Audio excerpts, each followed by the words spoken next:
Now we can start. And now we can begin with number 40. We got an extra one. Oh, yes.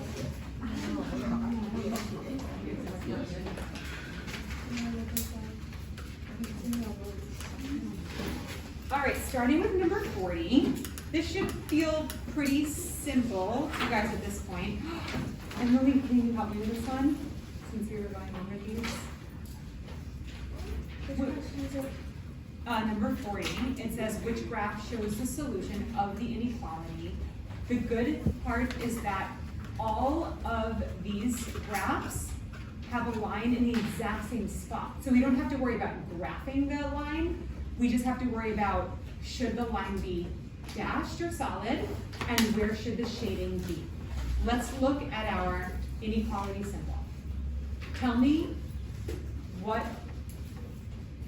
information we can get just from looking at this symbol. It's a solid line because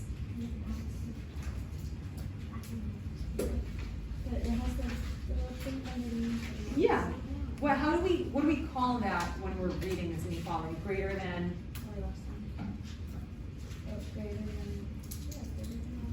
So you would read this inequality as greater than? Oh, I think I just assumed. No. Y is greater than or less than No. What is? Can you read this inequality symbol? No. You're saying greater than or less than. Does this? Oh, great. Yeah, greater than or. Greater than or equal to. Okay, good. So it says greater than or equal to, and because it says or equal to, that's how we know it's solid, because it's included in the solutions, remember? Okay, so that tells us it's a solid line, so it's either A or C. Tell me what else about this inequality gives us the answer. Emily. What's the question? Tell me what else about this inequality will lead us to the correct answer. The shadings and Yes, that's correct. It's a greater than symbol, which tells us the shading is greater than or higher than above the line. That's it. You get a lady there.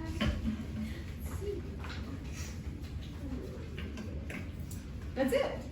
Let's move on to 41. Another inequality one, but this time it is, oh gosh, this got like really it's super dark. That's all right. This is when I photocopied it, it got really dark. Okay, so which system of inequalities is shown in the graph? Can somebody want to explain this one to me, Bo? Okay, so first there's two lines.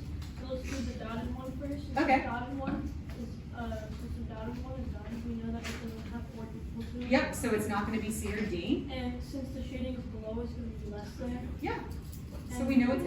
Yeah. Even without looking at the other line, right? But let's check it just to make sure. It says greater than or equal to. Tell me if that checks out with the other Yes, line. because basically, like, it's a solid, like the other line is a solid line, Yeah. and it's like going above it. Yep, perfect. Good job. Okay, now number 42 was, anybody think this one was super hard?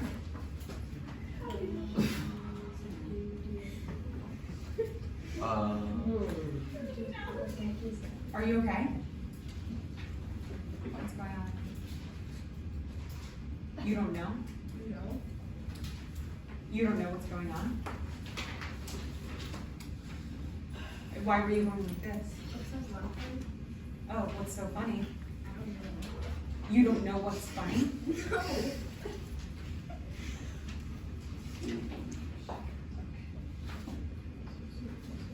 So for number 42, it gives you 4 polynomials. This question takes a while. And these 4 polynomials, it's basically saying which of these expressions are factors for the polynomials. You'll notice that from the answer key we can see that this guy has 2 of the polynomials, 2 of the binomials as factors of this. This one only has 1. Does that mean this one only has one binomial factor? No. No, it just means this is the only one from this group that is a binomial factor. It could have more than one binomial factor. It will have more than one binomial factor. So we just have to take each polynomial one at a time, factor them, and see which factors match these expressions. Then we'll check the box. So let's start with the first one. They're tricky because they're not only quadratic. This one is to the fourth degree. So we have x to the fourth minus 8x squared plus 16. X to the fourth can be broken down into x squared times x squared. Why is that?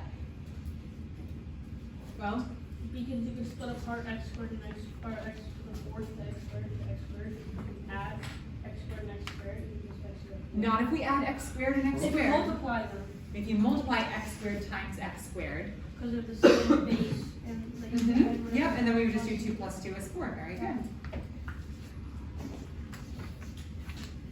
All right. So then I can break that down to x squared times x squared. And then what about, how did I get negative 4 and negative 4? Anybody want to help me out with that? Brianna? Negative 4 times negative 4 equals 16. Like Good. positive 16. But not just because of that. What else? But it's a perfect square. No. Nope. Look at this middle term.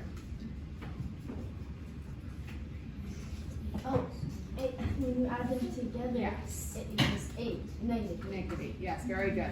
They multiply to get positive 16 and they add up to get negative 8. But then these two factors can be factored. Isn't that crazy, Faith? Faith, if you've been absent, you should pay attention, not chat, okay? So I can actually take this binomial factor. We call this the difference of two perfect squares. This is x squared minus 4. If it's a difference, that means in order to attain a negative number by multiplication, we need a positive and a negative. And then we break x squared down into x and x. We break 4 down into 2 and 2. We just square root them. This one's the exact same thing, so it gets the same thing here. Now, then what I did was I looked at my expressions here and I said which one of these is a part of these factors. Only x minus 2 is on the list. So I just checked x minus 2. The next one is x to the fourth minus 16. So we can break that down, and this is the difference of two perfect squares, so we need a positive and a negative. X to the fourth breaks down to x squared times x squared, and 16 breaks down to 4 times 4. It's just square rooting them. Then those can be factored, because x squared plus 4, that is two perfect squares. X times x is x squared, 2 times 2 is 4. And then this is the difference of two perfect squares. X times x is x squared, 2 times 2 is 4, and we need a positive 2 and a negative 2 in order to achieve a negative product. Now, I boxed this one and this one because on my list, I'm only allowed to select these. And out of all the factors it has, this and this are on the list. So I selected both of them. You guys with me? Mm-hmm. Okay. This one was super hard. So let me cover that up for a second. So I have x to the sixth minus 8. This is the difference of perfect Squares. Cubes. Go. If you don't get a 5 on this, I will hunt you down. What if I And get ask you why you didn't get a Is 5. that the right? What if I get a 1? How does that? It's like, I heard you, Carmine. I don't need the extra comments, okay? They are perfect cubes. Very good. Because x to the sixth can be split up evenly, x squared times x squared times x squared. Because 2 to the third power, or I'm sorry, not 2 to the third power, but x squared to the third power, you can multiply your 2 times 3 to get 6, or x squared times x squared times x squared is 2 plus 2 plus 2 is 6. And we know the cube root of 8 is?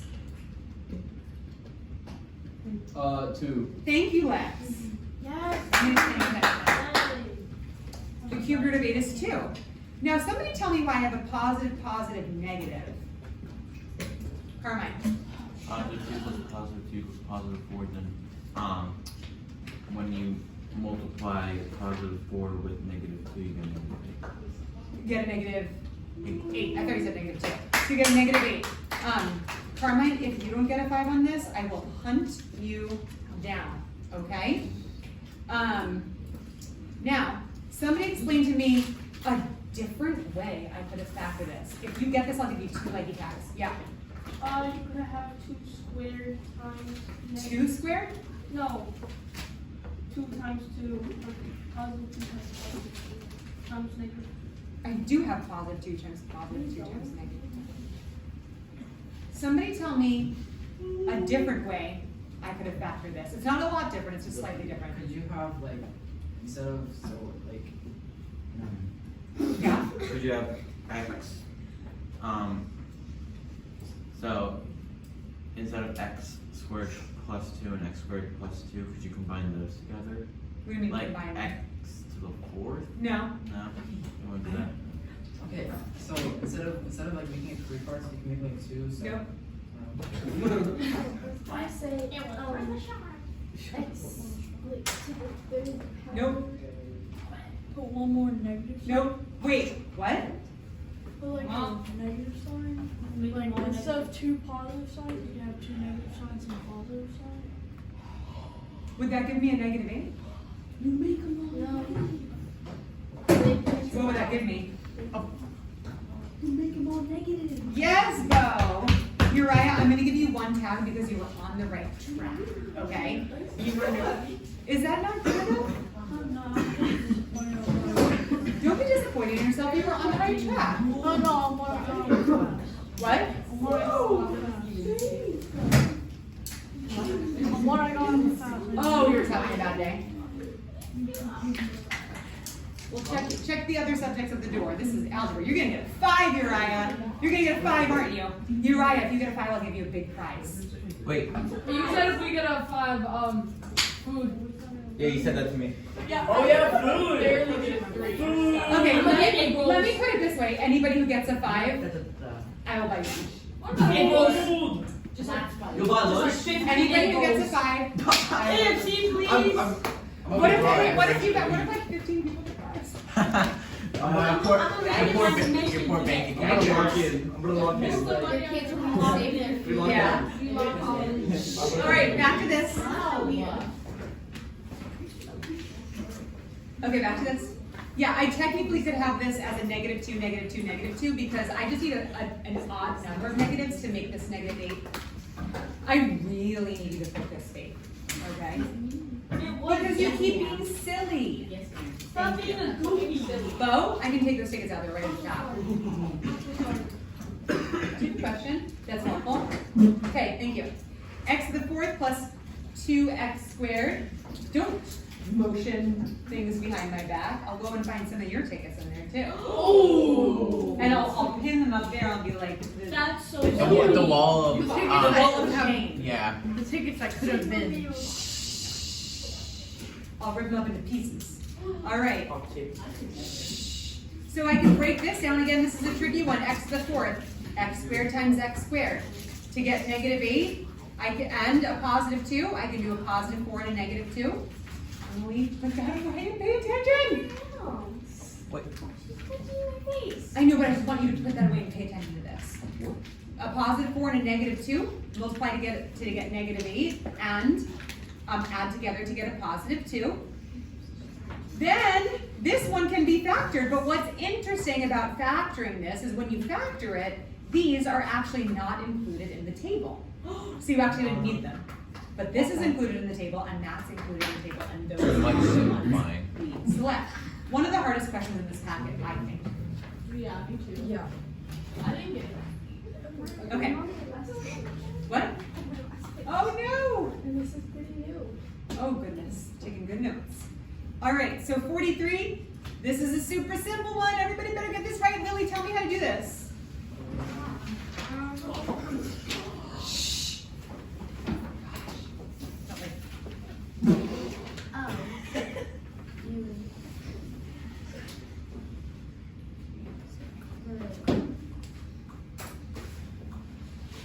Alea, she doesn't get it, I'm calling on you next, so you start looking at it too, okay? No, I'm not asking for the answer, hon. I've got the answer right here. Tell me how to do it. You don't have to do any math in your head. Nothing. Tell me what I should do. How? It's okay, it makes sense.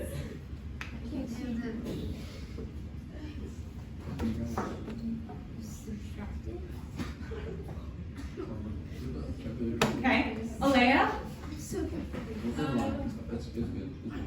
Well, you would start by making x5. Yes!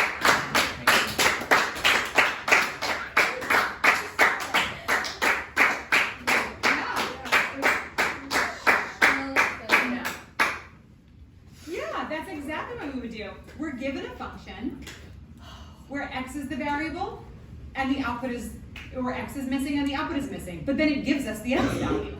So if we plug in 5 for the x value, we can actually solve it and get the output, 167. And guys, you don't even have to do any math. You just write it out so that instead of x, you put 5 in parentheses. Then you plug this into your EOC calculator and it does all the math for you. You don't have to think. Yes. Yes. So if we have a question where we have to write it out, if we accidentally put f of x equals 167, what count is? How do we know what there? If it wants you to put in 167 and you put f of x equals 167? No, like if you have to write down the entire thing, you put f of x equals 167. Into the EOC calculator? No, into like your answer box. That count. I just said into the answer box. Are you asking if you put f of x equals No, if you have to 167? write the whole entire problem, like f5 equals f to equals 167. If you put f of x equals 167. I think it's the So in the answer box, you're supposed to put 167. If you put anything other than 167, it will not be correct. No, I'm saying I'm not gonna fight. Okay, I'm not fighting either, but you're asking if you put f of x into the answer box, No, like right? if you have to write down the entire thing, like f of x equals 167. If you put that into the answer box, Yeah, and f of 5 wasn't there, and not the equal sign. You have to write down the entire answer. so you're saying if they didn't have this, Yeah. then would you have to put f of x? They would tell you to write an equation to solve that. It would always instruct you. It's not going to make you guess onto what to put into the answer key. This one specifically writes out the f of 5 for you, so it's not included in it. Okay, number 44, super, isn't helpful. No. Number 44 is tricky, but I'm going to ask you a question. What does rate of change mean? Bro, That was a millisecond, Jack. what you said? He was waiting for that. Just wrote a note to myself to email your mom. No, I'm just kidding. That was really good. Thank you for saying slope. Slope is the correct answer. Rate of change is slope. But I have a question. Tell me what's weird about the fact that it's talking about rate of change, which is slope, and this graph. Yeah? It's curved. Yes. That's really weird because, whoops, slope implies what kind of function? Y equals mx plus y. Linear, which is a straight line. This is almost straight, but it's not. It's a curve. So why is it okay that they're giving us the rate of change? Maybe because like it's like point something. Nope. No. I don't. Wait. Oh. Yeah? The average. Yes. Very good. I saw average underlined. I know, I have it underlined. That's gonna be my next hit. It's underlined because it's saying the average rate of change. Basically, they're saying this isn't a line, but pretend that it is, right? They're saying like on average from here to here, it's going up 1.25 and over 1. That's the. You really don't need to be getting that stuff out right now. You need to be focusing, okay? The average rate of change is 1.25. That just means pretend it's a line. If we can pretend it's a line, we can take that rate of change and make it into our slope formula. Rate of change formula is the same thing as slope formula. y2 minus y1 over x2 minus x1. In the problem, it gives us the average rate of change, so it's 1.25, and it gives us 2 points. Those 2 points are 0, 30, and b, 50. So the missing value isn't the slope, it's the x-coordinate of the second point. So we need to fill in everything. 50 minus 30 over b minus 0. What's the top? 20. What's the bottom? B. B. Very good. Was that you, Dave? Yeah. Look at you. Yeah, really lucky. Lucky? Hey, It's not lucky at all. yeah, you said lucky. You did so. Oh, haha. And I said really lucky. Okay, so, Only I'm allowed to say it. okay, so you're not a No talking. No So we have problems. 1.25 equals 20 over b. Please don't get to this point and then get stuck, Jack. Don't get stuck on this. We're trying to solve for b, so generally we want to get b by itself. When b is in the denominator, it's kind of hard to get it by itself. The first thing we want to do is get it out of the denominator. So we're going to multiply this side of the equation times b to cancel it out. But it's not going to go anywhere. Well, it's not going to disappear. It's going to end up on the other side, because if we multiply this side times b, we multiply this side times b. Then it's gone from this side, and we have 20 equals 1.25 times b. And then we just solve for b, divide both sides by 1.25, and we get b equals 16, that's it. Yeah? Will the rate of change formula be on the? Yeah, I believe your rate of change is on here. Or it's not. They took it off. It used to be on here. So rate of change looks like a complicated formula. Be quiet.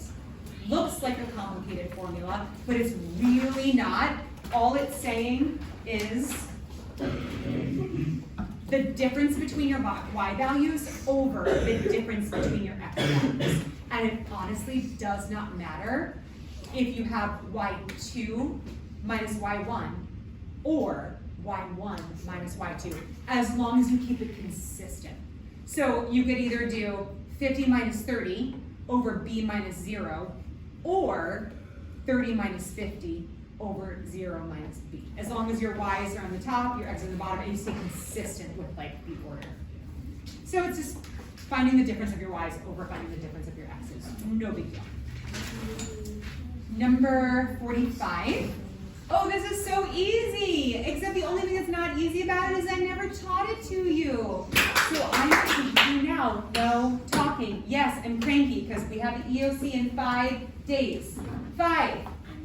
And there are going to be questions about categorical univariate and numerical bivariate on there. And I didn't teach you this lesson. And you're going to come out of the EOC going, Miss, I never taught me. But I'm teaching it to you now, so you need to pay attention. Does that have something to do with variables? Because I see bivariataria.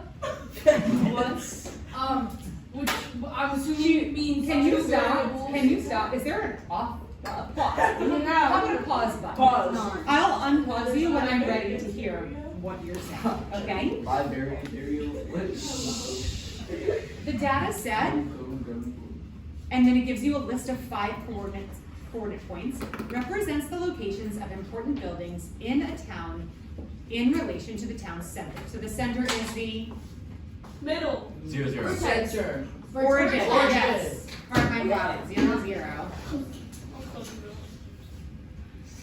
I'm filling up here. I'm filling up. You gotta get another bucket. I will get a bucket for when it's like time to pull everything. I'm gonna try to keep everything in there and then it's bucket time. Okay. So we have the town is in the center at 0, 0. These are locations on the coordinate plane. It's basically a map. Now let's talk about it says what type of data does this data set represent? Okay, let's talk about the difference between categorical and numerical. What word do you think of when you hear categorical? Yeah. Like organized. No, what word do you think of? I think of like physical. No. Category. Category, thank you. I was asking a super easy one. You guys are like, I think of, but you're really trying to like, be all philosophical. It just means, it just comes from the word category. So categorical means it gives you categories. Do you see any categories here? Categories are like like types of sports, chains. Wow. Bo, you can't talk anymore. Oh, I said Jay, now you can talk. I decided he's not allowed to talk, and you're still on pause. Okay? I promise I will unpause you soon, within the next 12 minutes. So categories are like, sports or colors or seasons or something like that. Those are categories. So, do you see any categories here? No. But numerical stands for? Numbers. Numbers. Oh my gosh, I cannot believe I'm giving you a ticket for that. Carmine, yes. Numbers are, numerical means numbers. Do you see numbers? Yeah. Yay! Consider the lesson half taught. The rest of the lesson is, let's talk about the difference between univariate and bivariate. And Deb, you said something interesting before. I paused you. So anyway. No, I am not asking you to repeat it. Variate is for what? Yeah, who said that? Lily. Lily. Yes, variable. What does unit mean? Vincent? Good, Vincent. What does bi mean? Jossie, was that you? Yes, it Good was.